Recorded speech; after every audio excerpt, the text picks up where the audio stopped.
Assalamualaikum warahmatullahi wabarakatuh. Shalom, Om Swastiastu, Namo Buddhaya, Salam Kebajikan. Puji syukur kehadiran Allah Subhanahu wa Ta'ala, yang mana pada hari ini kita masih diberikan kesehatan sehingga kita dapat berkumpul di sidang skripsi pada hari ini. Tak lupa juga salawat serta salam senantiasa kita curahkan kepada baginda kita Nabi besar Muhammad Sallallahu Alaihi Wasallam. Karena berkat beliaulah yang membawa kita dari alam kegelapan menuju alam yang terang benderang seperti yang kita rasakan pada saat ini. Yang terhormat Ibu Eliana SKM MPH selaku Ketua Direktur Poltekkes Kemenkes Bengkulu. Yang terhormat Ketua Jurusan Gizi Bapak Anang Wahyudi SGZ MPH. Yang saya hormati seluruh dosen jurusan gizi beserta tenaga pendidik dan kependidikan jurusan gizi Poltekkes Kemenkes Bengkulu. Terima kasih saya ucapkan kepada dosen pembimbing yang telah menyempatkan waktunya untuk menghadiri sidang skripsi saya pada hari ini. Perkenalkan, saya Aisyah Melinda Putri, NIM P01730122002.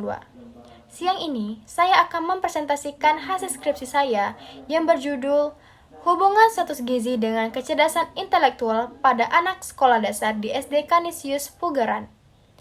Langsung saja kita ke bab 1, yaitu latar belakang penelitian.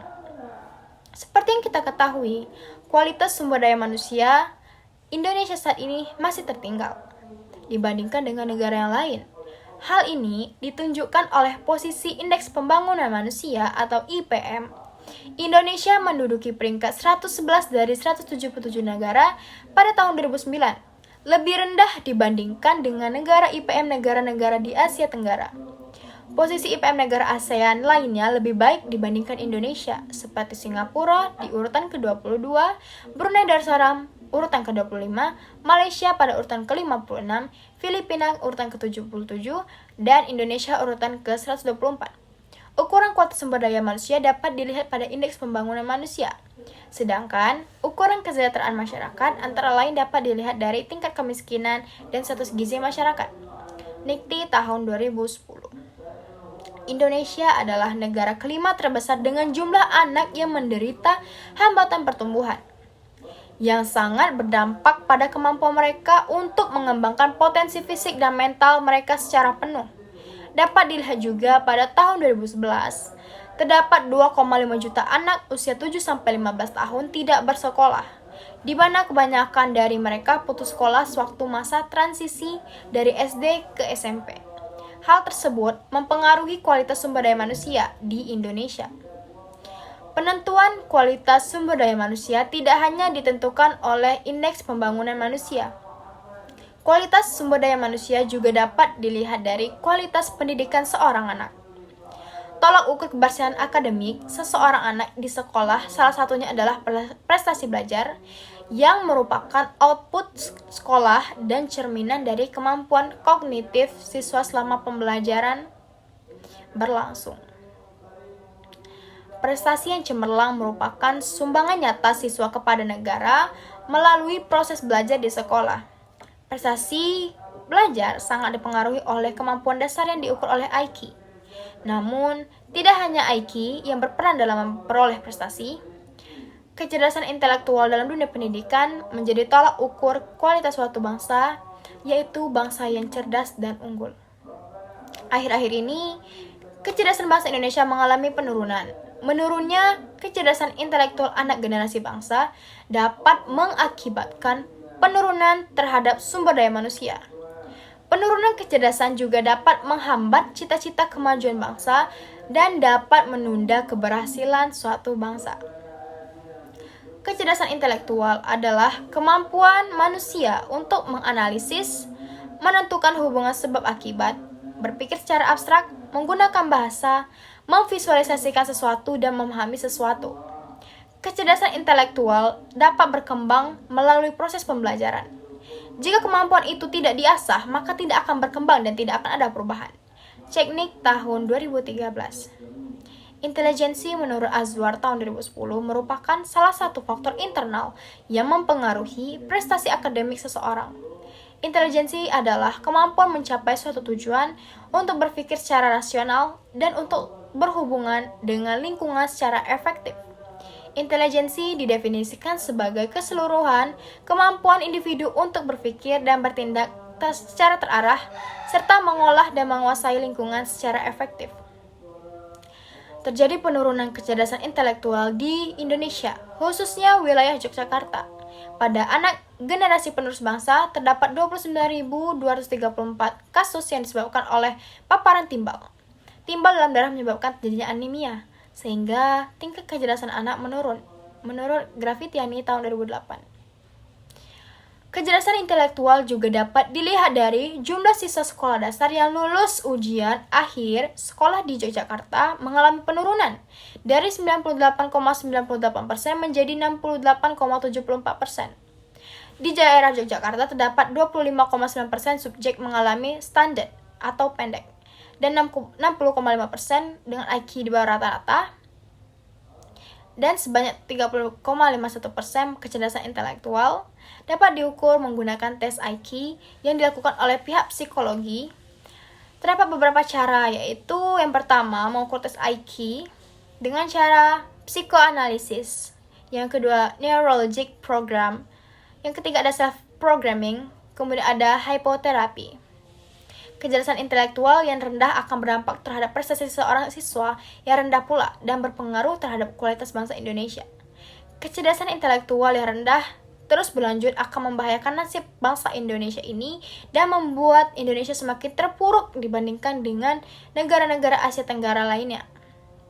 Berdasarkan kajian literatur, bahwa status gizi merupakan salah satu faktor yang dapat mempengaruhi kecerdasan seseorang anak. Sehingga peneliti tertarik untuk meneliti mengenai hubungan status gizi terhadap kecerdasan intelektual pada anak sekolah dasar di SD Canisius Pugaran, Yogyakarta. Baiklah, sekarang kita masuk ke bab 2, yaitu kajian teori. Intelligence quotients. Yang pertama ada pengertian intelligence quotient, yaitu intelijensi merupakan salah satu faktor internal yang mempengaruhi prestasi akademik seseorang. Intelijensi sendiri dalam perspektif psikologi memiliki arti yang beraneka ragam. Salah satunya paling pokok adalah kemampuan menyesuaikan diri dengan situasi baru secara cepat dan efektif, atau kemampuan menggunakan konsep-konsep abstrak secara efektif. Menurut Wechsler, tahun 2013, intelijensi sebagai keseluruhan kemampuan individu untuk berpikir dan bertindak secara terarah, serta kemampuan mengolah dan menguasai lingkungan secara efektif. Intelijensi sebagian dari pikiran yang terkait dengan bermacam-macam kemampuan, misalnya kapasitas untuk merencanakan dan menganalisis sesuatu. Intelijensi sebagai keseluruhan kemampuan individu untuk berpikir, bertindak, dan mengolah lingkungan secara efektif. Kemudian, intelijensi merupakan suatu proses kemampuan berpikir, mengatasi pengalaman atau masalah baru, dan penyesuaian terhadap situasi yang dihadapi yang menunjukkan tingkah laku intelijen. Dengan kata lain, tingkah laku intelijen itu menghasilkan produk dan penerapan strategi berpikir, mengatasi masalah-masalah baru secara kreatif, cepat penyesuaian terhadap konteks, serta beradaptasi dengan lingkungan. Yusuf tahun 2013. Intelligence quotient adalah skor yang diperoleh dari sebuah alat tes kesehatan. Dengan demikian, IQ memberikan sedikit indikasi mengenai saraf kecerdasan seseorang dan tidak menggambarkan kecerdasan seseorang secara keseluruhan. IQ merupakan salah satu pengelompokan kecerdasan manusia yang pertama kali dikenalkan oleh Alfred Binet, ahli psikologi dari Prancis pada abad ke-20. Kemudian ada pengukuran IQ. Berdasarkan banyaknya perkembangan pengukuran IQ dalam tinjauan disiplin ilmu psikologi, maka ada beberapa tes untuk mengukur intelijensi, antara lain psikoanalisis, gestalt therapy, cognitive behavioral therapy, body orientation, expressive therapy, kemudian ada psikoterapi, neurologistic, programming therapy, kemudian ada programming therapy, spiritual therapy, psikoterapi, relaxation therapy, neurofeedback therapy, hypnotherapy, dan program-program di atas sesuai dengan psikologi dalam melakukan tes IQ. Berikut ini adalah metode yang sering digunakan.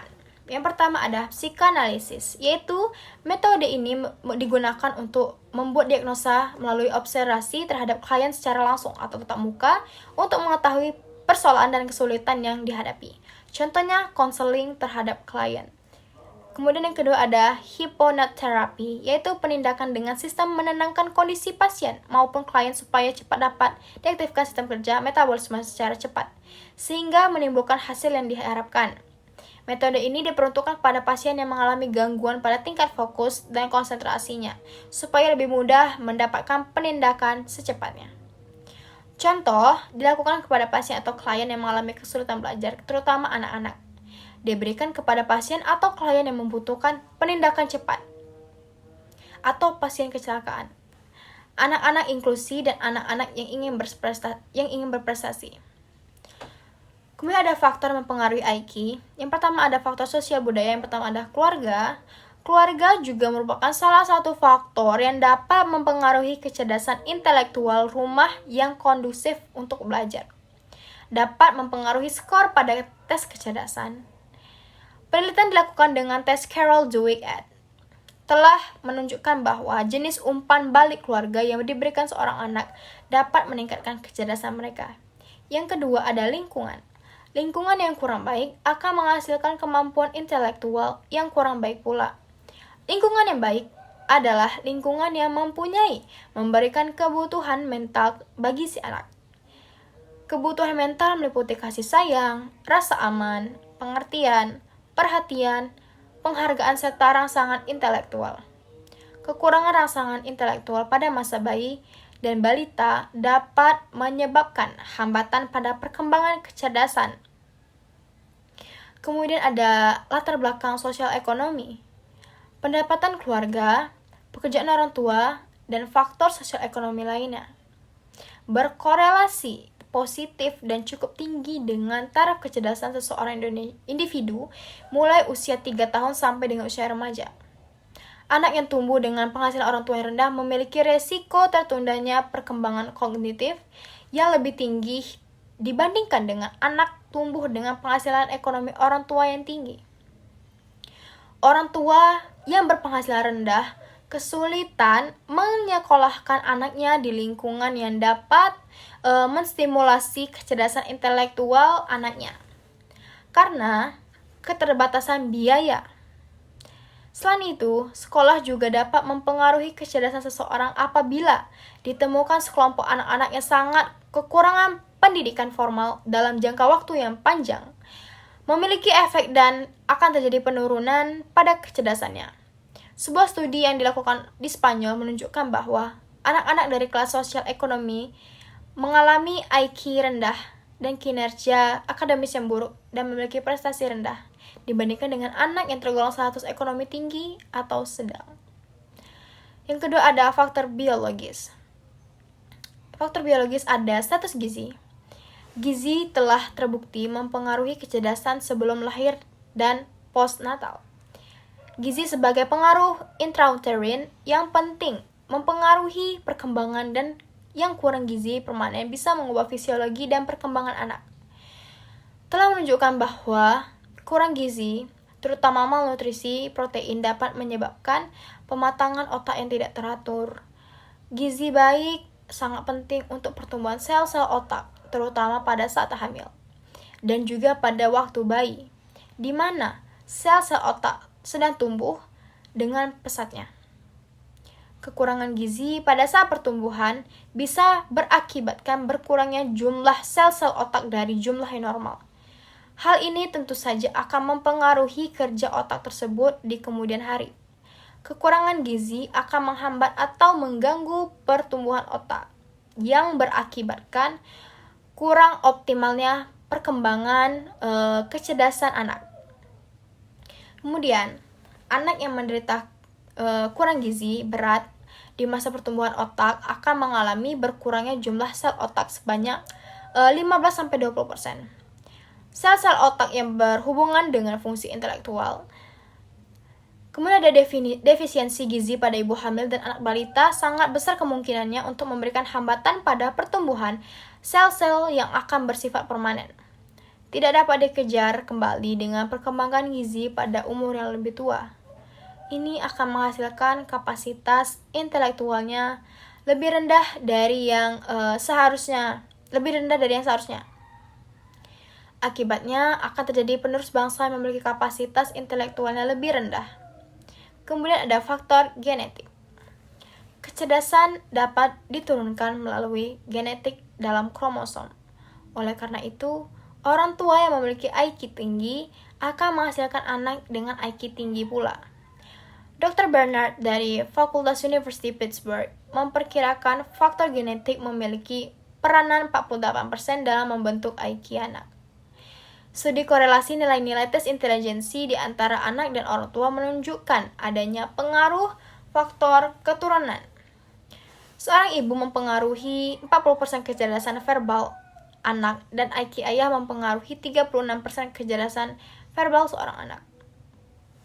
Baiklah, itu tadi presentasi dari saya. Kesimpulan dari penelitian ini adalah kecerdasan intelektual seorang anak ada banyak faktor yang mempengaruhi seperti status gizi seseorang anak tersebut dan faktor genetik turun dari orang tuanya juga. Mungkin itulah hasil dari presentasi saya. Sebelum saya tutup, saya ada pantun. Hari Minggu ke Padang Jati. Untuk datang ke rumah dini, jangan lupa jaga status gizi agar hidup tetap berseri. Cukup sekian, terima kasih. Jika ada kekurangan saya mohon maaf. Pada Allah saya mohon ampun. Wabillahi taufiq wal hidayah. Wassalamualaikum warahmatullahi wabarakatuh.